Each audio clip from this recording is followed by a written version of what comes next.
Hello बच्चों, स्वागत है आपका एक नई क्लास में। आज क्लास में पढ़ने वाले हैं क्लास 10th मैथमेटिक्स के अंतर्गत जो आपका चैप्टर नंबर 6 है त्रिभुज, उसके अंतर्गत एक बहुत ही इंपॉर्टेंट प्रमेय को देखने वाले हैं जो आपके बोर्ड एग्जाम में हर साल पूछा जाता है। ठीक है, तो बच्चों आज की वीडियो में हम प्रमेय 6.2 की बात करने वाले हैं, जिसको आप थेस प्रमेय का विलोम भी कहते हो। ठीक है, तो बच्चों आपको ये ध्यान देना है कि जो प्रमेय 6.2 होता है ना, उसको हम थेस प्रमेय का विलोम भी कहते हैं। ठीक है, तो बच्चों इससे पहले हमने थेस प्रमेय को बहुत ही अच्छे तरीके से, बहुत ही सिंपल मेथड से हमने कंप्लीट कर लिया था। ठीक है, अगर आप थेस प्रमेय का विलोम नहीं देखे तो बच्चों आपको क्या करना है, प्लेलिस्ट को चेकआउट कर लेना है। वहां पर आपको थेस प्रमेय यानी कि जो आपका प्रमेय 6.1 था वो आपको मिल जाएगा। ठीक है, तो एक बार प्रमेय 6.1 यानी कि थेस प्रमेय को देख लेने के बाद आपको थेस प्रमेय का विलोम देखना है। ठीक है, क्योंकि आपको थेस प्रमेय आएगा तभी आप थेस प्रमेय का विलोम अच्छे तरीके से प्रूव कर पाओगे। ठीक है, तो बच्चों आज की वीडियो में हम प्रमेय 6.2 यानी कि थेस प्रमेय का विलोम प्रूव करेंगे। ठीक है, तो देखो यहाँ से अगर हम बात करें थेस प्रमेय का विलोम होता क्या है। ठीक है, तो यहाँ से थेस प्रमेय का विलोम कहता है यदि एक रेखा किसी त्रिभुज की दो भुजाओं को एक ही अनुपात में विभाजित करे तो वो तीसरी भुजा के समांतर होती है। ठीक है, तो इसके कहने का क्या मतलब है, देखो यदि कोई रेखा, ठीक है, ये जो आपका एक डीई रेखा है वो त्रिभुज के, ठीक है, ये जो आपका डीई रेखा है वो त्रिभुज के दो भुजा को क्या कर रहा है, प्रतिच्छेद कर रहा है। ठीक है, देखो ये आपका त्रिभुज ए बी सी है। ठीक है, और ए बी को और ए सी को, ये दो जो आपके भुजा ए बी और ए सी, इसको ये रेखा प्रतिच्छेद कर रहा है। ठीक है, तो ये जो रेखा प्रतिच्छेद कर रहा है इस दोनों भुजाओं को ना, ये दोनों भुजाएं एक ही अनुपात में विभाजित हो जाती हैं। ठीक है, यानी कि जो ए बी है वो ए डी बटा डी बी के अनुपात में विभाजित हो जाता है, और ये जो ए सी भुजा है वो ए ई बटा ई सी के अनुपात में विभाजित हो जाता है। ठीक है, तो ये जो तीसरी भुजा है ना, ये जो बी सी के समांतर हो जाती है। ठीक है, तो यहाँ पे देखो कह रहा है ना, वो तीसरी भुजा के समांतर हो जाती है, यानी कि यानी कि ये जो रेखा डी ई है ना वो तीसरी भुजा के समांतर हो जाती है। ठीक है, यानी कि जो डी ई है वो बी सी के समांतर हो जाती है। यही हमको क्या करना है, प्रूव करना है। ठीक है, तो बच्चों यहाँ से हमको क्या प्रूव करना है, यहाँ से हमको प्रूव करना है कि जो डी ई है वो बी सी के समांतर हो जाती है। ठीक है, यही हमको प्रूव करना है। ठीक है, अब इसको प्रूव करने के लिए हमको क्या प्रूव करना होगा, देखो डीई जो है वो बीसी के समांतर कब होगा, जब हमारा ईसी एफसी के बराबर हो जाए। ठीक है, या आप कह सकते हो कि जो एफसी है वो ईसी के बराबर हो जाए। ठीक है, तो डीई बीसी के समांतर कब होगा, जब हमारा ईसी जो है वो एफसी के बराबर हो जाए। ठीक है, तो पहले इसको प्रूव करेंगे, अगर ये प्रूफ हो गया ना तब ये ऑटोमेटिक प्रूव हो जाएगा। ठीक है, तो चलो प्रूव करते हैं। देखो पहले यहाँ से ना जो जो इस प्रकार से आपको दिया गया है उसको पहले लिख लो। ठीक है, तो यहाँ से आप लिखोगे। ठीक है, तो देखो बच्चों यहाँ से जिस प्रकार से मैं लिख रहा हूँ उसी प्रकार से आपको लिखना है। ठीक है, तो यहाँ से आप लिखोगे प्रश्नानुसार दिया है। ठीक है, प्रश्नानुसार दिया है। ठीक है, इसी प्रकार से भी आपको भी लिखना है। ठीक है, प्रश्नानुसार दिया है कि जो त्रिभुज ए बी सी है, ठीक है, जो त्रिभुज ए बी सी है, ठीक है, देखो त्रिभुज ए बी सी की भुजा, त्रिभुज ए बी सी की भुजा ए बी व भुजा ए सी, ठीक है, त्रिभुज ए बी सी की भुजा ए बी और ए सी पर दो बिंदु, ठीक है, पर दो बिंदु क्रमशः डी व इस प्रकार है। ठीक है, डी व ई इस प्रकार है कि, इस प्रकार है कि, तो देखो ये जो डी और ई है वो किसके समांतर है, बीसी के समांतर है। ठीक है, अगर डी ई बीसी के समांतर है तो बच्चों यहां से हम कह सकते हैं कि जो भुजा ए बी है वो ए डी बटे डी बी के अनुपात में विभाजित होगा, और जो भुजा ए सी है वो ए ई बटे ई सी के अनुपात में विभाजित होगा। ठीक है, तो यानी कि देखो ये जो भुजा ए बी है इसको हम लिख सकते हैं ए डी बटे डी बी। ठीक है, यानी कि ए बी जो है वो ए डी बटे डी बी के अनुपात में विभाजित होगा। ठीक है, और ये जो भुजा ए सी है वो ए ई बटे ईसी के अनुपात में विभाजित होगा। ठीक है, क्योंकि आपको देखो थेस प्रमेय के विलोम में यही क्या है, यदि एक रेखा किसी त्रिभुज की दो भुजाओं को एक ही अनुपात में विभाजित करे तो वो तीसरी भुजा के समांतर होती है। ठीक है, यदि यह रेखा किसी त्रिभुज के दो भुजाओं को, ठीक है, एक ही अनुपात में विभाजित करे तो ये जो डी है वो बीसी के समांतर होगा। ठीक है, तो इतना करने के बाद यहाँ पर आपको अब रचना का हेडिंग ना लेना है। ठीक है, तो यहाँ से आप लिखोगे, ठीक है, यानी कि यहाँ से आप रचना, यहाँ से आप हेडिंग ना होगे रचना का। ठीक है, तो देखो बच्चों आपको रचना में क्या लिखना है, रचना में आपको लिखना है, ठीक है, यहाँ से आप लिखोगे यदि संभव है तो, ठीक है, यदि संभव है तो, ठीक है, क्या लिखोगे यहाँ से, फिर आप यहाँ से मानोगे, ठीक है, माना ये जो DE है ना वो BC के समांतर नहीं है, ठीक है, मान लो ये जो DE है वो BC के समांतर नहीं है, ठीक है, तो यहाँ से आप लिखोगे माना जो DE है, ठीक है, जो DE है वो BC के समांतर नहीं है, ठीक है, ये जो DE भुजा है वो BC के समांतर नहीं है, ये हम मान लेते हैं, ठीक है, यदि संभव है तो, ठीक है। और यहाँ से आपको लिख देना है अतः D से, ठीक है, अतः D से एक रेखा इस प्रकार खिंचा कि जो DF है वो BC के समांतर है, ठीक है। तो यहाँ से आप क्या लिखोगे, यहाँ से आगे आप लिखोगे अतः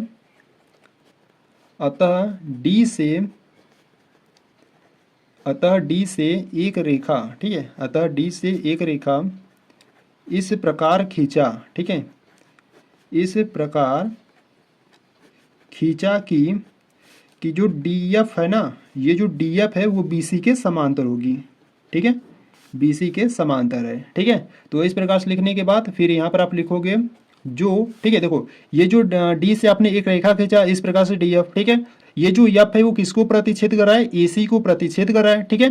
तो जो AC को बिंदु F पर प्रतिच्छेद करती है, ठीक है, जो AC को बिंदु F पर प्रतिच्छेद करती है, ठीक है, प्रतिच्छेद करती है, ठीक है, इस प्रकार से लिख लो रचना में, ठीक है। तो बच्चों देखो यहाँ पर आपको रचना में इसी प्रकार से आपको लिख लेना है, ठीक है। अब इसके बाद आपको हेडिंग लगाना है उत्पत्ति का, ठीक है, हेडिंग लगाओगे उत्पत्ति का, ठीक है। तो उत्पत्ति में आपको क्या करना है, देखो उत्पत्ति में यहाँ से सीधे लिखो हमको सिद्ध करना है, हमें सिद्ध करना है, ठीक है। उत्पत्ति में क्या लिखोगे, हमें सिद्ध करना, ठीक है, करना है, हमको क्या सिद्ध करना है, हमको देखो सिद्ध करना है कि अगर DE है वो BC के समांतर है, ठीक है, हमको यहाँ से सिद्ध करना है कि जो DE है वो BC के समांतर है। बच्चों इसी को हमको क्या करना है, सिद्ध करना है, ठीक है। तो देखो कैसे आप सिद्ध करेंगे, ठीक है। देखो यहाँ से बच्चों देखो अगर हम बात करें त्रिभुज ABC में, ठीक है, अगर त्रिभुज ABC में अगर DF BC के समांतर होगा तो यहाँ से हम थेल्स प्रमेय लगा सकते हैं। देखो यहाँ से अगर हम बात करें त्रिभुज ABC में, ठीक है, त्रिभुज ABC में, देखो त्रिभुज ABC में अगर DF BC के समांतर हो जाए, ठीक है, अगर DF BC के समांतर हो जाए तो यहाँ से हम कह सकते हैं, देखो ये जो DF है अगर BC के समांतर हो जाए तो हम थेल्स प्रमेय से कह सकते हैं AD बटे DB और AF बटे FC, ठीक है। तो यहाँ से क्या हो जाएगा, यहाँ से आपका हो जाएगा AD बटा DB बराबर में AF बटा FC हो जाएगा, ठीक है। और ये किससे हुआ, ये आपका थेल्स प्रमेय से हुआ, ठीक है। तो यहाँ से आपको बता देना है थेल्स प्रमेय से, ठीक है। और देखो यहाँ से अगर हम बात करें तो इसको आपको क्या करना है ना बच्चों, इसको आपको इक्वेशन यानी कि समीकरण नंबर फर्स्ट बना लेना है, ठीक है। और देखो परंतु आपको यहाँ से दिया था, आपको प्रश्न में क्या दिया था, ये जो DE है वो BC के समांतर है, ठीक है, प्रश्न में आपको तो यही दिया था। तो यहाँ से आप देखो यहाँ पर लिखो इस प्रकार से आपको परंतु दिया है, ठीक है, परंतु दिया है, आपको क्या दिया था, त्रिभुज ABC में जो DE है, ठीक है, जो DE है वो किसके समांतर है, BC के समांतर है, ठीक है। तो देखो बच्चों अगर DE BC के समांतर है तो यहाँ पर हम थेल्स प्रमेय से कह सकते हैं AD बटे DB और AE बटे EC कह सकते हैं, ठीक है। तो यहाँ से हम थेल्स प्रमेय से कह सकते हैं कि AD बटे DB बराबर में AE बटे EC, ठीक है, थेल्स प्रमेय से। तो यहाँ से आपको बता देना है थेल्स प्रमेय से, ठीक है, थेल्स प्रमेय से, ठीक है। और इसको क्या करो, इसको समीकरण नंबर 2 बना लो, ठीक है। तो समीकरण 1 और समीकरण 2 से तुलना कर दो, ठीक है। तो यहाँ से आप लिखो समीकरण 1 व 2 से, समीकरण 1 व 2 से अगर हम बात करें तो देखो समीकरण नंबर 1 में AD बट्टे DB है और समीकरण नंबर 2 में भी AD बट्टे DB है, ठीक है। और ये दोनों इक्वल किसके हैं, ये देखो AD बट्टे DB ये AF बट्टे FC की इक्वल है और ये जो है AE बटे EC की इक्वल है, ठीक है। तो हम कह सकते हैं कि समीकरण 1 व 2 से क्या हो जाएगा, यहाँ से आपका AF बटे FC हो जाएगा बराबर में यहाँ से हो जाएगा आपका AE बटा EC हो जाएगा, ठीक है। तो देखो बच्चों यहाँ से ना अगर हम बात करें AF बटे FC है, ठीक है, तो यहाँ से देखो AF बटे FC AF बटे FC, ठीक है। तो यहाँ से क्या करो ना, दोनों पक्षों में एक जोड़ लो, ठीक है, क्योंकि दोनों पक्षों में जब एक जोड़ोगे ना तो यहाँ से आपको मिलेगा A F plus F C जो कि ए सी के इक्वल हो जाएगा, ठीक है, और यहाँ से भी ए ई बट्टा सॉरी ए ई प्लस ई सी हो जाएगा जो कि ए सी के इक्वल हो जाएगा, ठीक है। तो यहाँ से क्या करो, यहाँ से लिखो दोनों पक्षों में एक जोड़ने पर, ठीक है, दोनों पक्षों में एक जोड़ने पर, ठीक है। तो दोनों पक्षों में एक जोड़ दो तो यहाँ से आपका हो जाएगा ए एफ बटे F C plus one is equal to A E बटे ई सी प्लस वन, ठीक है। तो इसको सॉल्व करते हैं। देखो यहाँ से आपको मिलेगा A F plus F C, इसका गुणा इसमें करोगे और सबके बट्टे क्या आ जाएगा, एफ सी आ जाएगा बराबर में, और यहाँ से आ जाएगा आपका ए ई प्लस इसका गुणा इसमें करोगे तो आपको ई सी मिलेगा, बट्टे में ई सी आ जाएगा, ठीक है। तो यहीं पे देख लेते हैं, ठीक है। देखो A F plus F C, ठीक है, देखो A F plus F C किसके इक्वल होगा, ए सी के इक्वल होगा, ठीक है। तो यहाँ से हम कह सकते हैं कि जो A F plus F C है वो किसकी इक्वल होगा, ए सी के इक्वल होगा, बट्टे में आपका एफ सी है, ठीक है, बराबर में ए ई प्लस ई सी, ठीक है बच्चों यहाँ पे ध्यान दो, ए ई प्लस ई सी है, ठीक है, ए ई प्लस ई सी किसकी इक्वल होगा, ए सी की इक्वल होगा, ठीक है। तो यहाँ से हम कह सकते हैं कि जो ए ई प्लस ई सी है वो ए सी की इक्वल है, बट्टे में क्या है, ई सी है, ठीक है। तो यहाँ से आप ए सी कैंसिल आउट कर सकते हो, ठीक है। यहाँ पर आपका क्या बचेगा, वन बचेगा, ठीक है, इसको भी कैंसिल आउट करोगे तो वन ही बचेगा, ठीक है।